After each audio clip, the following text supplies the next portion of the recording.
안녕하세요. 스포츠 분석 1등 프로토의 중심 인사드립니다. 오늘은 1월 23일 해외 축구 4경기를 준비했습니다.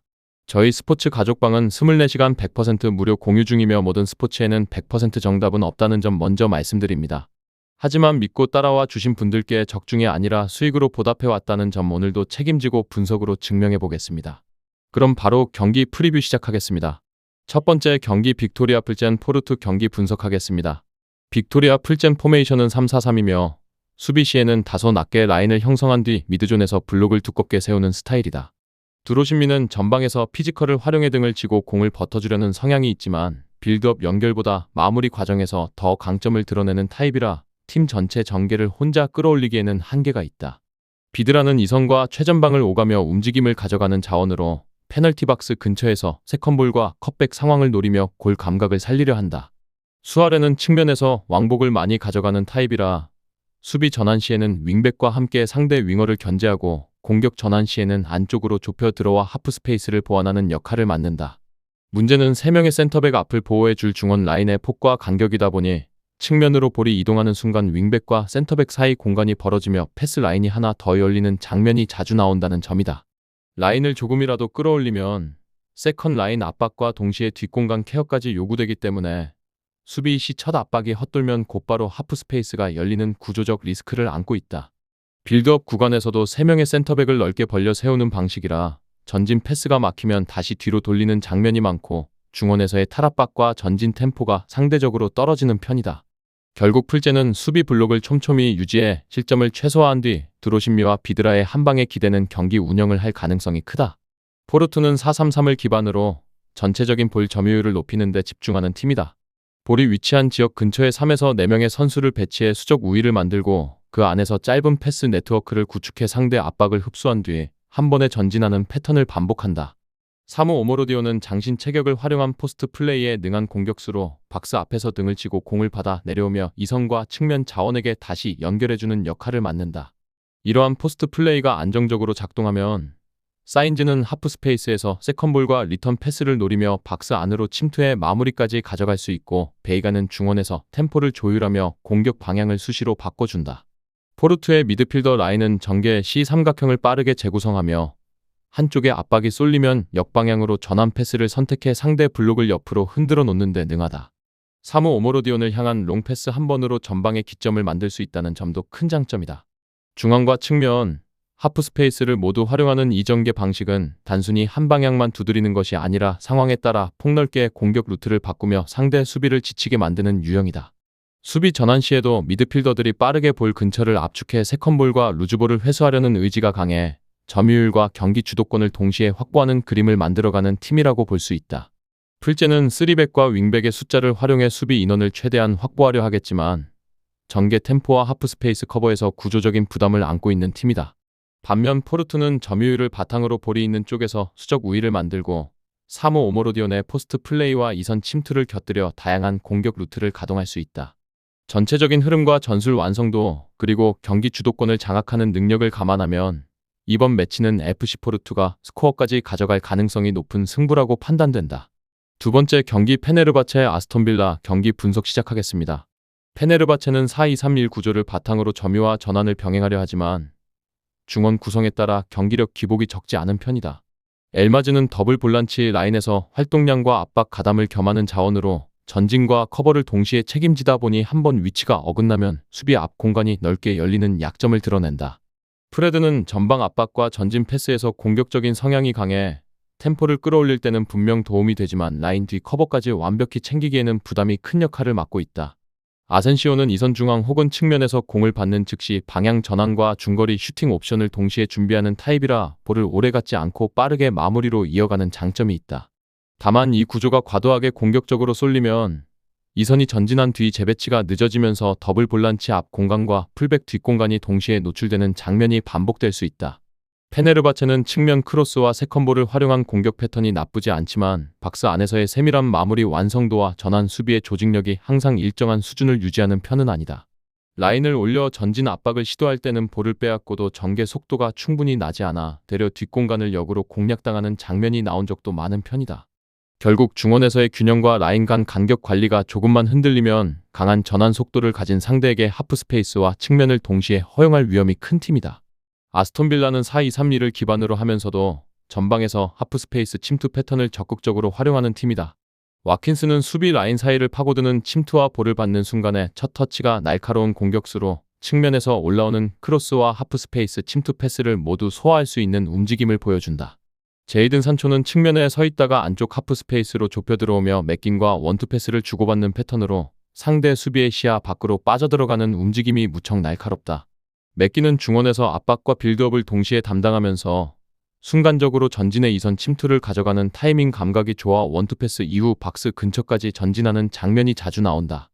이 원투 패스 패턴이 성공적으로 작동하면 수비수 입장에서는 산초를 따라가야 할지 맥긴을 케어해야 할지 선택을 강요받고 그 사이에 와킨스가 라인 뒤에서 마무리 각을 만든다. 또한 아스톤빌라는 세트피스 상황에서도 강점을 보이는 팀으로 코너킥에서 반대쪽 파포스트로 침투하는 제공권 좋은 자원들을 적극적으로 활용해 득점 기회를 만들어낸다. 세컨볼을 노리는 이선 합류까지 겹치면 한 번 막아낸 공이 다시 슈팅으로 이어지는 장면이 자주 연출되기 때문에 상대 입장에서는 코너킥 하나도 편하게 내줄 수 없는 부담이 커진다. 더블 볼란치 라인은 수비 시 포백 바로 앞을 촘촘하게 막아주면서도 볼을 잡는 즉시 전진 패스 각을 찾아 하프 스페이스 쪽으로 볼을 공급하며 전체 템포를 끌어올리는 역할을 수행한다. 결국 아스톤빌라는 하프 스페이스 침투와 세트피스를 중심으로 전환 상황에서 단번에 경기를 뒤집을 수 있는 패턴을 여러 개 보유한 팀이다. 페네르바체는 공격적인 색채가 분명하지만 더블 볼란치와 이선 전진이 겹치는 구간에서 수비 밸런스가 무너질 여지가 큰 팀이다. 반면 아스톤빌라는 하프 스페이스 침투 패턴과 세트피스 전략이 정교하게 정리되어 있어 준비된 전술로 상대의 약점을 찌를 수 있는 여유를 갖추고 있다. 90분 전체를 놓고 보면 템포 조절과 리스크 관리, 세트피스와 마무리 완성도에서 앞서는 아스톤빌라 쪽이 승리를 통해 흐름을 가져갈 가능성이 더 높아 보인다. 세 번째 경기 브라가 노팅엄 경기 분석 시작하겠습니다. 브라가 포메이션은 4-4-2이며 두 명의 스트라이커를 중심에 세우고 양 측면에서 꾸준히 크로스를 공급하는 전형적인 사이드 중심팀이다. 엘 우아자니는 박스 안에서 위치 선정과 마무리의 강점을 가진 타입으로 센터백 사이 공간을 파고들며 한 번에 슈팅까지 연결하는 집중력을 보여준다. 나바로 알리아가는 측면에서 폭넓게 움직이며 라인 타고 내려가 낮은 크로스와 컷백을 섞어 쓰는 스타일이라 타이밍만 맞으면 박스 안에서 좋은 찬스를 자주 만들어낸다. 무티뉴는 중원에서 공을 오래 끌지 않고 간결한 패스로 좌우 전환을 시도하며 세컨볼 상황에서는 박스 앞까지 한 박자 늦게 올라와 중거리 슈팅 각을 노리는 역할을 맡는다. 수비 시에는 두 줄 라인을 맞추며 라인 간격을 좁히려 하지만 측면 풀백의 전진 타이밍이 겹치는 구간에서는 뒷공간이 잠깐씩 열리는 단점도 함께 드러난다. 그래서 볼을 잃은 직후 전환 국면에서 4-4-2 라인이 완전히 정비되기 전까지는 하프 스페이스와 사이드 뒷공간이 동시에 노출되는 장면이 반복될 수 있다. 공격 전개가 잘 풀릴 때는 엘 우아자니를 향한 직선적인 패스와 나바로 알리아가의 측면 돌파가 살아나지만 압박 강도가 높은 팀을 만나면 중원에서의 탈압박이 흔들리며 전개가 끊기는 약점도 있다. 홈 분위기를 등에 업고 초반에는 주도권을 잡으려 하겠지만 경기 후반 체력 저하 구간에서는 라인 간격 관리가 느슨해지고 두 스트라이커의 수비 가담이 줄어들면서 중원 숫자 싸움에서 밀릴 위험이 존재한다. 노팅엄 포메이션은 4-2-3-1이며 전반에는 안정적인 빌드업과 측면 활용을 병행하고 후반 승부처에 들어가면 공격 방향을 훨씬 더 직선적으로 가져가는 성향이 강하다. 이고르 제수스는 포스트 플레이와 박스 앞마무리가 모두 가능한 유형으로 등을 치고 공을 받아낸 뒤 이선으로 떨궈 주거나 크로스 상황에서 중앙을 지키며 수비와의 경합을 이겨내는 역할을 수행한다. 허드슨 오도이는 측면에서 타이밍을 잡아 수비를 정면으로 치고 들어가는 드리블이 강점이며 안쪽으로 접어들며 슈팅을 가져가기도 하지만 무엇보다 낮은 크로스를 반복적으로 시도해 수비수를 박스 깊숙이 밀어넣는 패턴이 자주 나온다. 그렇게 허드슨 오도이가 측면에서 치고 들어가며 낮은 크로스를 연달아 깔아주면 수비 라인은 점점 골문 쪽으로 밀려 들어가며 여유를 잃을 수밖에 없다. 그 순간 세컨드 라인에서 깁스 화이트가 하프 스페이스를 파고들어 수비가 완전히 정비되기 전에 슈팅 각을 만드는 장면이 승부처에서 반복되는 전형적인 패턴이다. 깁스 화이트는 기본적으로 패스와 킥 퀄리티가 모두 좋고 박스 근처에서 마지막 패스와 직접 슈팅을 모두 가져갈 수 있는 타입이라 브라가 수비가 크로스에만 몰입하는 순간 그 틈을 정확히 찌를 수 있다. 더블 볼란치는 수비 시 박스 앞을 넓게 커버하고 탈압박 상황에서는 단 한 번의 전진 패스로 곧바로 이선에 공을 연결하며 후반으로 갈수록 롱볼과 직선적인 전개를 섞어 쓰는 비율이 높아진다. 그래서 경기 후반부에는 허드슨 오도이의 직선 돌파 플러스 낮은 크로스 플러스 깁스 화이트의 하프 스페이스 침투 플러스 이고르 제수스의 박스 점유? 라는 공식이 반복 가동되며 상대 수비의 체력이 떨어질수록 효율이 더 올라가는 팀이다. 브라가는 초반에는 엘 우아자니와 나바로 알리아가를 앞세워 사이드와 박스를 동시에 공략하며 분위기를 잡을 수 있지만 시간이 지날수록 중원 압박과 라인 유지에서 흔들릴 가능성을 안고 있다. 반면 노팅엄은 후반으로 갈수록 허드슨 오도이의 직선적인 돌파와 낮은 크로스, 깁스 화이트의 하프 스페이스 침투, 이고르 제수스의 박스 점유가 결합되며 한 번에 경기를 뒤집을 수 있는 구조를 갖추고 있다. 전술적 상성과 후반 승부처에서의 에너지 사용까지 모두 고려하면 이번 경기는 노팅엄이 직선적인 승부수를 통해 결과를 가져갈 가능성에 무게를 두고 접근해 볼 만한 한 판이다. 네 번째 경기 로마 슈투트가르트 경기 분석 시작하겠습니다. AS 로마 메이션은 3-4-1-2이고 공격의 중심은 전방과 2선 사이를 유기적으로 오가는 퍼거슨이다. 퍼거슨은 하프 스페이스와 박스 바깥을 오가며 세컨볼을 회수하고 직선적인 전진 패스와 중거리 슈팅으로 마무리까지 가져가는 박스 투 박스 성향이 강하다.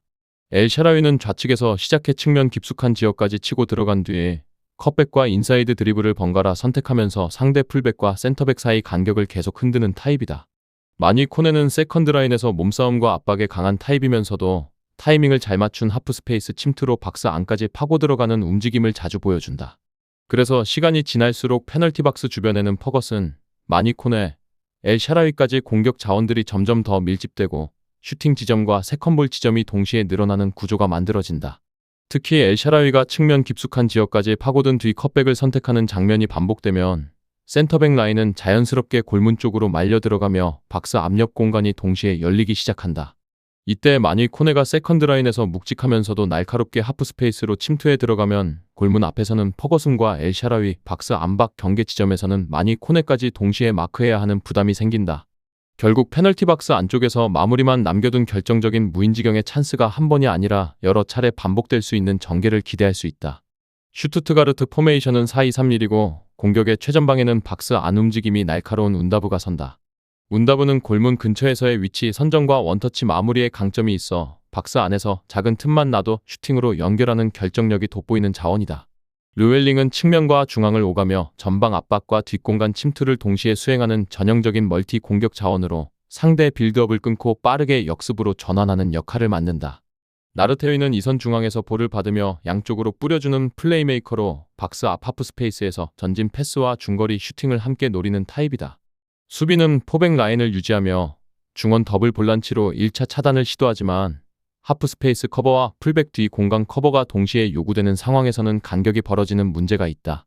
특히 측면 수비가 안쪽으로 좁혀 들어가 엘 샤라위 같은 타입을 잡으려 할 때 뒤쪽 라인이 한 박자 늦게 밀려 나오면 박스 옆 공간이 비고 세컨볼 회수 위치까지 함께 내주는 약점이 드러난다. 그래서 라인을 올려 압박할 때는 뒷공간이, 라인을 내리고 버틸 때는 박스 앞옆에 빈틈이 동시에 부담으로 작용하는 구조를 가지고 있다. 운다브의 골 결정력과 르웰링, 나르테위의 역습 능력은 위협적이지만 유로파리그와 같은 큰 무대에서 라인을 어떻게 유지하느냐에 따라 수비 리스크가 확대될 여지가 적지 않다. AS 로마는 퍼거슨을 중심으로 마니 코네, 엘 샤라위까지 박스 주변에 밀집시키며 컷백과 세컨드 침투를 반복해 상대 수비 라인을 흔드는 전개의 강점이 있다. 반면 슈투트가르트는 운다브의 골 결정력과 역습 한두 방은 분명 위협적이지만 라인을 내리고 버티는 시간이 길어질수록 박스 앞옆 공간과 세컨볼 대처에서 불안 요소가 커질 수밖에 없다. 그래서 이번 경기는 박스 밀집도와 하프 스페이스 침투에서 앞서는 AS 로마가 경기 흐름을 주도하며 승리로 이어갈 가능성이 높은 매치업으로 정리할 수 있다. 이상으로 1월 23일 해외 축구 4경기 프리뷰 모두 정리해드렸습니다. 지금 보신 분석 픽은 저희 가족방에서 매일 무료로 공유되고 있으며 조합픽을 통해 꾸준한 수익을 원하시는 분들은 서둘러 입장해 주시기 바랍니다. 오늘도 영상 시청해 주셔서 진심으로 감사드리고 좋은 결과로 다시 찾아뵙겠습니다. 감사합니다.